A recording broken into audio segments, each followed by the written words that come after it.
What up, though, Chasing the Dream fam? Welcome back to another episode. I'm your host, Chase Arnold. I'm here with... This is Caleb Miskovich. Welcome back. And we here with Saginaw Valley State commit, Khamari, Tank, Pittman. You want us to call you Khamari or Tank? Call me whatever. All right. I'm used to calling you Tank, so I'm going to call you Tank. But if we ask you a serious question, I'm going to be like, so Khamari. So we know each other from what, like Little League type? Yeah, Little League. And we always playing the game. You know, I'm always beating them in NCAA. We ain't play 2K all that much, but let's get started. So I know you got injured, right? You tore your meniscus, right? How were you able to come back from that? I feel like coming back from that was easy. Like recovery, it went smooth. You know, like my coaches and athletic trainers, they worked with me and they just made sure I was in the best situation possible at all times. And then my mom, she was on my head consistently, just making sure I wasn't doing too much. Like she was basically treating me like a baby all over again. When did you tear your meniscus? My junior year, week 3 against Rochester Adams. Okay, so you were out the rest of the year? No, I just missed that game, and then I missed the next week against Southfield A&T, and then I played against Clarkson the week after that. Okay. So, what made you first start playing football?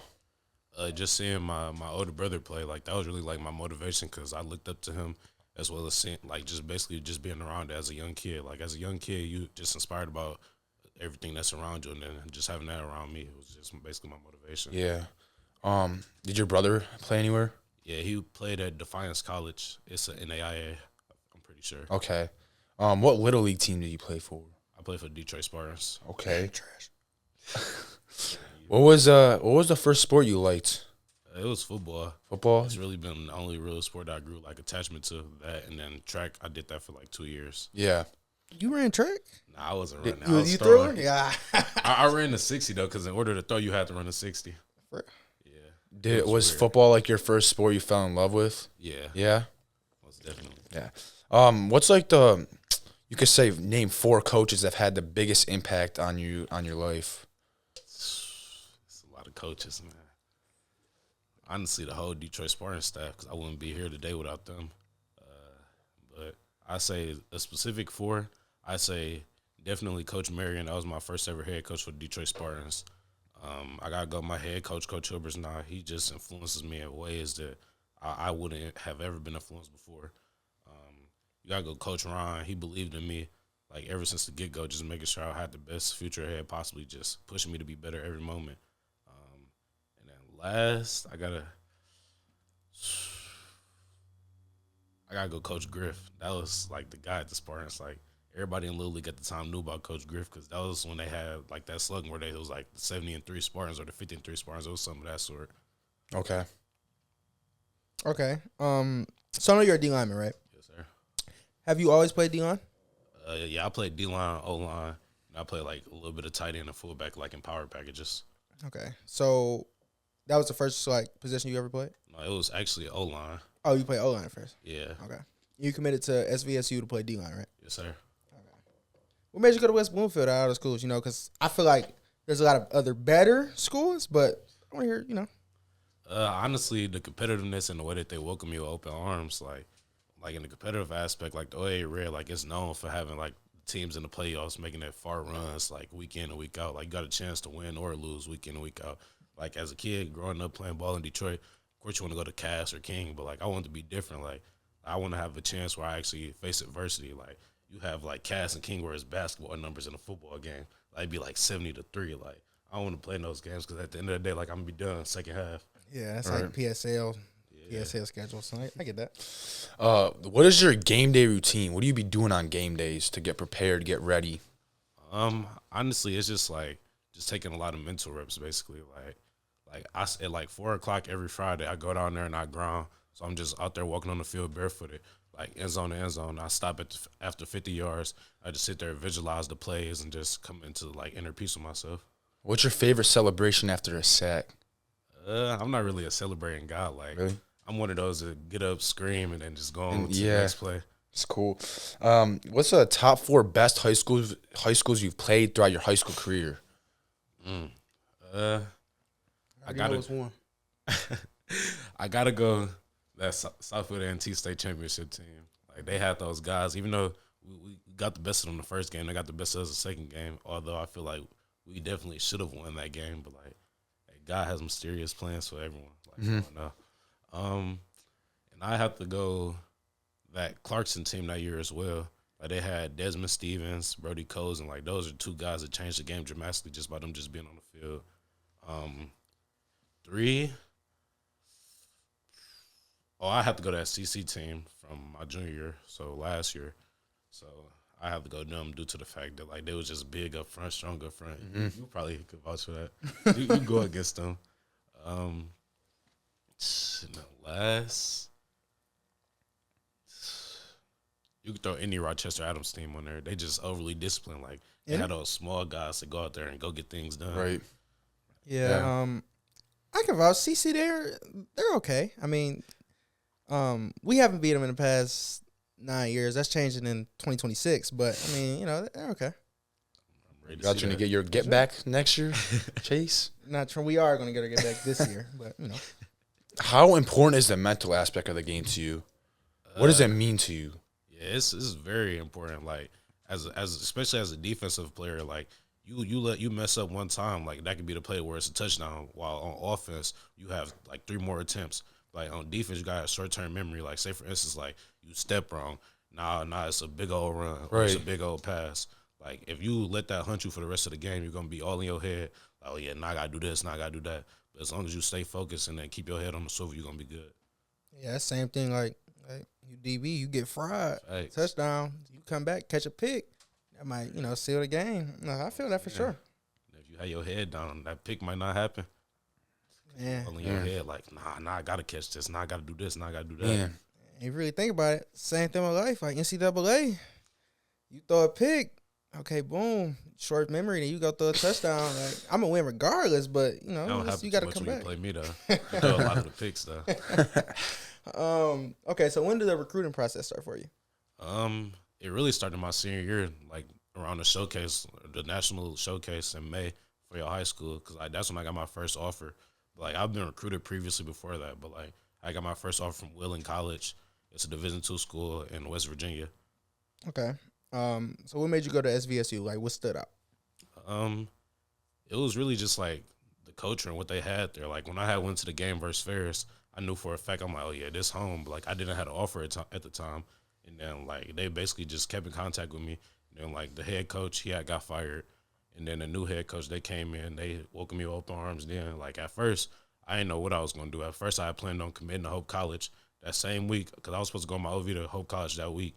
And that same week, Saginaw Valley came and offered me. And I canceled my OV there and went to Saginaw Valley and committed on the spot. You committed on the spot? Yes, sir. Okay.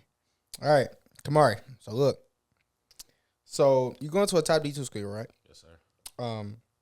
Top D2 in America. What are some misconceptions that people have about, going D2 opposed to going to a D1? It's just as competitive. Like, everyone wants to have that D1 label. Like, me as a D2 athlete, I want to have that D1 label. But, like, honestly, it's literally just the same amount of competition. Like, everyone can't go Division I. Like, you have guys that have Division I talent that's undersized that don't get those big P4 offers, those big MAC offers, like, all those big offers that people, like, expect. So, like, basically just not get discouraged off going Division II because there's still competition there. Is it true that Saginaw Valley's dorms are, like, the best dorms in, like, U.S. or something? Oh, yeah. Heard something crazy like that. They're nice. I went there, and they had showed us the lowest, like, tier dorms. They had full-size refrigerators. Oh, wow. They had ovens, all types of stuff. Yeah. Like subject to a C at, like, a top-notch school at their best dorms. That's what their lowest tier dorms had. It's crazy. What's your top 5 teammates? What's your top 5 favorite teammates? All time or just from West Bloomfield? You can go all time. I gotta go one, Lamar Fairfax. He went to Memphis, now he's at Temple. He's basically like my big brother, my mentor, all that. I gotta go Jeremiah Benson. That's my brother. Those who know, like, we came in, we was partner in crime. Like, we was 1A, 1B, basically. You and him basically said the same thing when we had him on here. He was like, I forgot what number he named you at, but this is no order in general. But he said like the same thing. Yeah, that's my guy. Like, genuinely, like, you looked at us, it was like, oh yeah, them the next two. Then I have to go. I gotta go Trish the Hunter. That's genuinely like my best friend, my right hand man. It's like genuinely, I talk to him almost every day. We was just talking this morning actually. Like talk to him every day, and then I have to go. I gotta go Will Espy. That's my guy. Like he genuinely reaches out every time I get an offer, anything big happen. He congratulated me off rip. Like he just was just proud of me, just every moment, every step of the way. Like even when I didn't believe in myself, he believed in me. It's like that's definitely like my brother, and I look up to him. That's good. How are you able to balance the student athlete lifestyle? Just make sure like I just stay focused. Like at the end of the day, like you can't go to those big schools without having the grades. Right. Like you have stuff like ineligibility that plays a factor. Like if you have a certain grade point average, if you're below that, like you're not going to be able to play. So you just got to make sure that you stay focused and remember that that's the end goal. Like that you want to play ball, you want to have a good academics, you want to get a bachelor's degree, you want to get a master's, just get a degree in general. So when we had JB or Jeremiah Benson and Will Espy on here, they told us Carson was y'all rival, right? Yeah. Is the preparation that week different from every other week? I say definitely guys are more dialed in, but I say that we make sure as captains we prioritize that we treat everyone the same. Like it's definitely like like when you're playing better teams, like the practice is gonna be way more intense. Like it's gonna be less talking and all types of stuff like that. But we make sure that we emphasize treating everyone the same. Okay. Who was like besides Carson? Do you guys have any other rivals? Would you say South A&T was? Yeah, it's Southfield just because like everyone grew up with each other and it's just like local basically. Yeah. Okay. So I know you said. So who was your favorite? Did you have like a favorite NFL player, favorite college player to watch growing up? Really Aaron Donald. Just seeing like him as undersized, like D lineman go out there and perform. Like me, I'm undersized. I'm not the big 6'2" guy, the big 6'3" guy. Like I'm just undersized guy. So I modeled my game after him. Basically took notes after him. How tall are you? I'm 6 foot. Are you? Yes, sir. I'm 6'2". So. If he's 6'2", I'm 6'7". Is that who you might hear game after? Oh yeah, him. And then now most recently, Byron Murphy, the one that plays for the Seahawks, number 91. Like I seen his game at Texas. Like I had seen this one time he did a knee drop off a double team, and then he had made the play just getting off his knee basically. Just had the explosiveness. Like that just really just triggered a spark in my head. What's your Mount Rushmore for West Bloomfield football players? 2 honorary mentions, and you can include yourself if you want. I'm gonna have to be biased because like I can't really just like vouch for guys that I haven't seen play. So like it might be different from everyone else's, but like I gotta go Donovan Edwards. Donovan Edwards, he was just that guy. Okay. BDS 50 sacks. That's that alone right there. Brandon Davis Swain, he had A&M right now, right? Yeah, just flipped there. I gotta go Kari Jackson. You know, like my first drive playing high school football with him, he made almost genuinely every tackle before he got hurt. It's like just having him just there. Like where's he at now? He's at Toledo. Okay. He just left there from Penn State. Okay. And then I have to go Rick Nance. Like I feel like he changed the whole offense. Like he was just checking things, just making sure like everything was good. Like just having him as calling your shots. Like you would love him as a quarterback. 2 honorary mentions. Honorable mentions. I gotta go Jameer Benjamin. Like when he played, he shut down half of the field, no matter who was playing. And then Elijah Durham. He was a go getter. Like you throw the ball up, he was going to go get it. Genuinely. Was he on this year's team? Nah, he was a 25. So he's 25. Okay. The year before. He went to Ball State, right? Yeah. Okay. What's the first thing you want to get your parents when you make it big? The first thing I want to get them. This can be individually or yeah, together. you could. Yeah.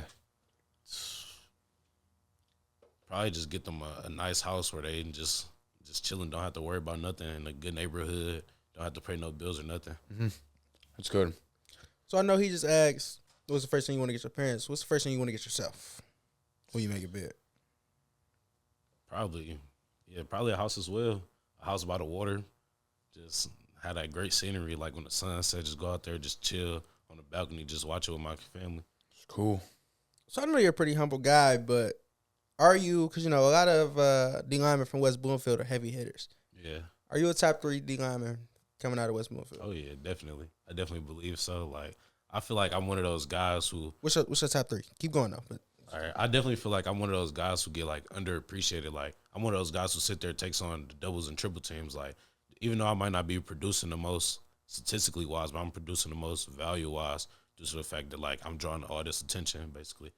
And I say my top 3 D linemen, I have to go BDS, me, and probably this dude named Theo. I think his name was Theo Majet. He was an interior D lineman. He had like 20, 30 sacks. Like, wow. So like you don't see that too often. 20, 30. That's crazy. Like you don't see that too often. How long ago was he at West Bloomfield? I think he graduated like 2015 or 16. Okay, yeah, so a while back. Yeah, like on our scoreboard, like we had like these graphics and stuff, like the record holders, and I seen them up there, and that's actually one of my teammates' cousins. So like they talk about him and say, "Oh yeah, he was this down the third." They just hype him up basically. Yeah, where's he at now? You don't know? Nah, I don't know, but I'm pretty sure. I think they said he went to Kent State. Okay. Okay. What do you want to be known for from your high school career? I want to be known as a guy like who welcomed everyone with open arms, basically. Like I want to treat like everyone the same, like not just the athletes, not just non-athletes. I want to treat everyone the same and like just be known as like the big brother aspect. Yeah, that's cool. And what like advice would you want to give to younger athletes, younger kids that are looking to make it to the next level? I say stay patient and wait your turn. Like God has a design plan for everyone. Everyone's plan is different. So, like, you might see the guys next to getting all these offers, and then you might not be the one getting offers. Like, I'm a bear witness to that. Like, I was in class with Jeremiah Benson, Will Espy, Jamal Shakespeare, and all of them when they were getting pulled out of class. And I was wondering, like, what am I doing wrong? Why am I not getting pulled out? And I just watched them patiently waited my turn. And now look at me, and I'm going to one of the best Division II programs in the country. Yeah, God's plan. Yes, sir. All right, Khamari, this is the last question. This is the most serious question we got. This first question, because it's 2 half. Do you know what the best place on earth is? Nah, I don't actually. Okay, it's tropical smoothie. What is your tropical smoothie order? There is some right and some wrong answers. I'm basic. I just begin just random stuff like strawberry, banana, orange. Man. Yeah. Do you get some to eat too? Nah. You don't get, so you get a jetty punch. Basically. Bro, tropical smoothies overrated, my guy. I'm more of like a Beyond type of guy. Okay. Yeah, he hates Beyond, man. I paid $50 worth of food for this guy just for him to throw it in the garbage. What's wrong with you, bro? No. I ate the sandwich. I drunk half of the drink, but then I told him like, no, yeah, there was something wrong with the drink. I told him it was nasty. Then he tasted it. He knew it was nasty. So I'm like, would you be mad if I, like, yeah, no, I threw it away for him. Yeah, he threw it away for me.